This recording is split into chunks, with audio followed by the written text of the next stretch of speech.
जी हाँ, हमारे बोड़वा पंचायत के तमाम मतदातागण साथियों, आप सबों के मुद्दों को लेकर हमारे अशोक भैया रणभूमि में उतर चुके हैं। तो आप सभी अपना मत देकर हमारे अशोक भैया को भारी मतों से विजय बनाकर अपना बोड़वा पंचायत का सेवा करने का मौका अवश्य दें। हमारे अशोक भैया का चुनाव चिन्ह मोतियों की माला छाप ईवीएम मशीन के 1 नंबर पर है, जिस पर आप सभी मतदातागण साथियों अपना एक बहुमूल्य वोट देकर हमारे अशोक भैया को भारी से भारी मतों से विजयी बनावे। अशोक भैया जिंदाबाद जिंदाबाद जिंदाबाद, अशोक भैया जिंदाबाद जिंदाबाद जिंदाबाद, जीतेगा भाई जीतेगा, अशोक भैया जीतेगा, जीतेगा भाई जीतेगा, अशोक भैया जीतेगा।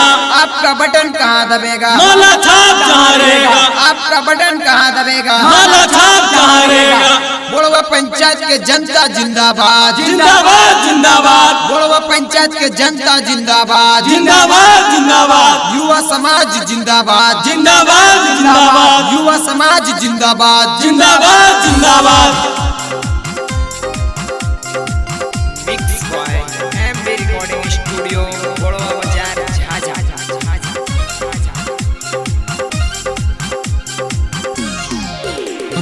सुनो हमर चाचा चाची बात न भूलैया हो, अशोक भैया की चाची मुखिया बनैया हो। कहै छियो बात चाची नहीं भूलैया हो, सुनै छ चाची कहै छियो बात चाची नहीं भूलैया हो। अशोक भैया के माला छापा पर चाची बटन दबैया हो। अशोक भैया के मोती माला पर चाची बटन दबैया हो।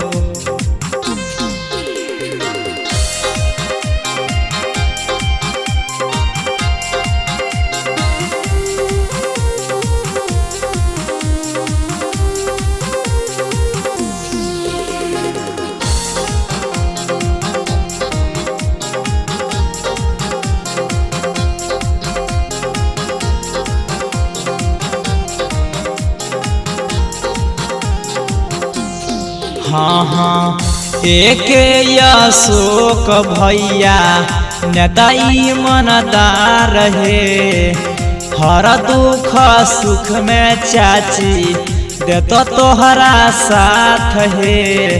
सुनै छ चाची, हाँ हाँ, एक अशोक भैया नेता ईमानदार है, हर दुख सुख में चाची देता तोहरा साथ है।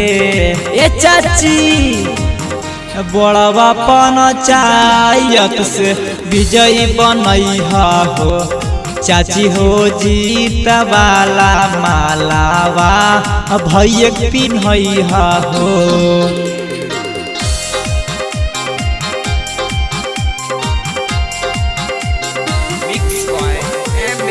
स्टूडियो बोड़वा बाजार झाझा।